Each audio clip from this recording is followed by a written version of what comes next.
আসসালামু আলাইকুম প্রিয় দর্শক, আজকে খুবই মজাদার গরুর মাংসের টিকিয়া কাবাব তৈরি করে দেখাবো। এটাকে অনেকে টিকিয়া কাবাব, টিক্কা কাবাব বা শামি কাবাব বলে থাকেন। তবে যে নামেই ডাকুক, এটা খেতে ভীষণ মজাদার।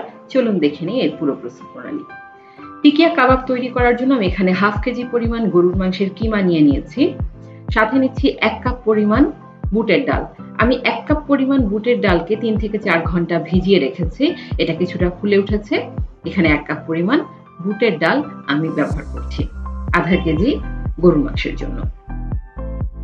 এবার আমি মশলা অ্যাড করব। দিয়ে দিচ্ছি হাফ কাপ পরিমাণ কুচি করে রাখা পেঁয়াজ, 2টো তেজপাতা দিয়ে দিচ্ছি, সাথে দিচ্ছি 4টা সবুজ এলাচ, একটা বড় কালো এলাচ দিয়ে দিচ্ছি, 2 টুকরা দারচিনি, লং দিচ্ছি 4টা। এখানে গোলমরিচের গুঁড়া ব্যবহার করেছি হাফ চা চামচ পরিমাণ। চাইলে আস্ত গোলমরিচটাও ব্যবহার করা যেতে পারে। দিয়ে দিচ্ছি 1 টেবিল চামচ পরিমাণ আদা বাটা, 1 টেবিল চামচ পরিমাণ রসুন বাটা। লবণ দিয়ে দিচ্ছি 2 চা চামচ পরিমাণ। এখানে আমি শুকনা মরিচ নিয়েছি 4 থেকে 5টা দিয়ে দিলাম। আপনারা আপনাদের ঝাল বুঝে, ঝালের টেস্টটা বুঝে শুকনা মরিচ ব্যবহার করবেন। দিয়ে দিচ্ছি 1 চা চামচ পরিমাণ জিরার গুঁড়া, 1 চা চামচ পরিমাণ দিচ্ছি ধনিয়ার গুঁড়া, আর হলুদের গুঁড়া দিয়ে দিচ্ছি 1 চামচের 4 ভাগের 1 ভাগ। এই মশলাগুলো দিয়ে আমি বেশ ভালোভাবে মেখে নিচ্ছি। পরবর্তীতে আরো কিছু উপকরণ আমি এই কাবাবে ব্যবহার করব।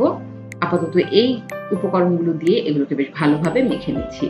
এর মধ্যে যে আস্ত উপকরণগুলো আছে, যেমন শুকনা মরিচ বা তেজপাতা, এগুলোকে একটু ভেঙে দিচ্ছি, এতে করে ফ্লেভারটা বেশ ভালো বের হবে। এবার আমি 3 কাপ পরিমাণ পানি দিয়ে এই মাংসের কিমাটা আর বুটের ডালটা চুলায় চড়িয়ে দিলাম। বেশ ভালোভাবে সিদ্ধ হওয়া পর্যন্ত অপেক্ষা করব। চুলার জাল লো আর মিডিয়ামের মাঝামাঝি রেখে 3 কাপ পরিমাণ পানি দিয়ে আমি এই মাংসটাকে সিদ্ধ করে নিচ্ছি। আপনাদের কাছে যদি মনে হয় পানির পরিমাণ বেশি লাগবে, তাহলে আরেকটু পানি বাড়িয়ে দিতে পারেন। তবে বুটের ডালটা যেহেতু ভিজিয়ে রেখেছি 4 ঘন্টা, আর কিমাটাও সিদ্ধ হতে বেশি সময় লাগে না, সেজন্য এই পরিমাণ পানিতেই পুরো মাংস এবং ডালটা সিদ্ধ হয়ে যাবে। প্রায় 45 মিনিট পর দেখতে পাবেন যে এভাবে পানিটা শুকিয়ে গেছে। এর মধ্যে আমি দিয়ে দিলাম 1 চা চামচ পরিমাণ গরম মশলার গুঁড়া। দিয়ে পুরোপুরি পানিটা টানিয়ে নেওয়ার জন্য আরো 5 থেকে 7 মিনিট আমি এটা চুলার উপরে রেখে দিচ্ছি। পানিটা যখন পুরোপুরি শুকিয়ে গেল, তখন আমি এই যে আস্ত গরম মশলাগুলো দেখতে পাচ্ছেন, তেজপাতা, দারচিনি, এলাচ, এগুলোকে আমি উঠিয়ে ফেলে দেব, কারণ এগুলোর কাজ শেষ। ফ্লেভার যা বের হয়ে গেছে। এবার কাবাবের মিশ্রণটা কিছুটা ঠান্ডা হয়ে এলে আমি এগুলোকে একটা বাটিতে নিয়ে নিলাম। এবার অন্যান্য উপকরণগুলো এতে অ্যাড করে দেব। দিয়ে দিচ্ছি 1 মুঠো পরিমাণ ধনিয়া পাতা, 1 মুঠো পরিমাণ দিয়ে দিচ্ছি পুদিনা পাতা। অবশ্যই চেষ্টা করবেন পুদিনা পাতাটা ব্যবহার করতে, এতে করে ফ্লেভারটা বেশ ভালো আসে। 3টা কাঁচামরিচ দিয়ে দিচ্ছি। ঝালটা আপনারা আপনাদের টেস্ট বুঝে দেবেন। আমি 3টা দিচ্ছি। কাঁচামরিচগুলো একটু ভেঙে দিচ্ছি, এতে করে পরবর্তীতে ব্লেন্ড করতে সুবিধা হবে। দিয়ে দিচ্ছি হাফ কাপ পরিমাণ পেঁয়াজের বেরেস্তা।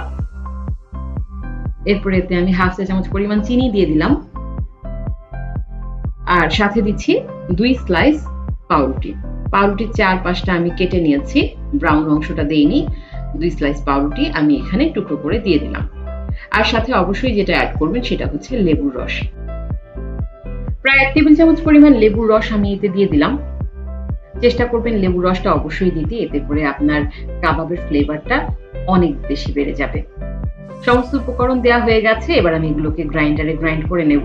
আপনারা চাইলে শিলপাটায়ও কাজটা করতে পারেন। আমি এটা একটা ফুড প্রসেসরের মাধ্যমে গ্রাইন্ড করে নিচ্ছি। মাঝে মাঝে একটু চামচ দিয়ে নেড়ে চেড়ে দিতে হবে, এতে করে ডালের যে আস্ত অংশ সেটা ভালোভাবে মিক্স হয়ে যাবে।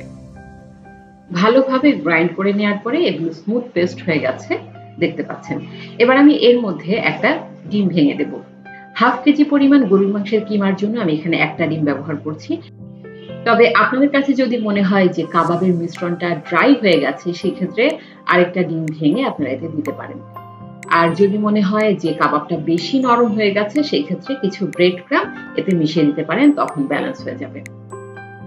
তো আমি ডিমটাকে বেশ ভালোভাবে কাবাবের মিশ্রণের সাথে মাখিয়ে নিলাম।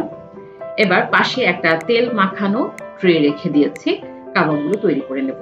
2 হাতে সামান্য একটু তেল মেখে আমি এবার কাবাব তৈরি করে নিচ্ছি। কোন সাইজের কাবাব তৈরি করবেন সেটা সম্পূর্ণই আপনাদের ইচ্ছা, ছোট মাঝারি বড় যে কোনো সাইজেরই তৈরি করতে পারেন। আমি ছোট ছোট করেই কাবাবগুলো তৈরি করে নিচ্ছি। কাবাবগুলো আমি রাউন্ড শেপের করে তৈরি করছি। সামান্য একটু কাবাবের মিশ্রণ হাতে নিয়ে আমি গোল গোল শেপ করে কাবাবগুলো তৈরি করে ট্রেতে রেখে দিচ্ছি। একটু স্মুথ ভাবে চেষ্টা করবেন কাবাবগুলো তৈরি করতে, যেখানে একটু ফাটা অংশ আছে সেখানে হাত দিয়ে ভালোভাবে মিশিয়ে কাবাবগুলো তৈরি করে নিতে হবে। দেখতে পাচ্ছেন আমি যেভাবে করছি সেভাবে করলেই কিন্তু এগুলো খুব স্মুথ ভাবে তৈরি হয়ে যাবে। আপনাদের সুবিধার জন্য আমি আরেকটা কাবাব তৈরি করে দেখিয়ে দিচ্ছি।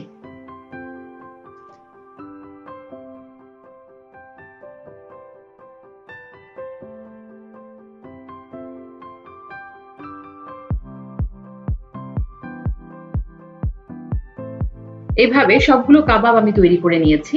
আমি এখানে ছোট সাইজের টোটাল 23টা কাবাব তৈরি করেছি। তবে আপনারা যদি বড় সাইজের কাবাব তৈরি করতে চান তখন আরো কিছুটা কম হবে।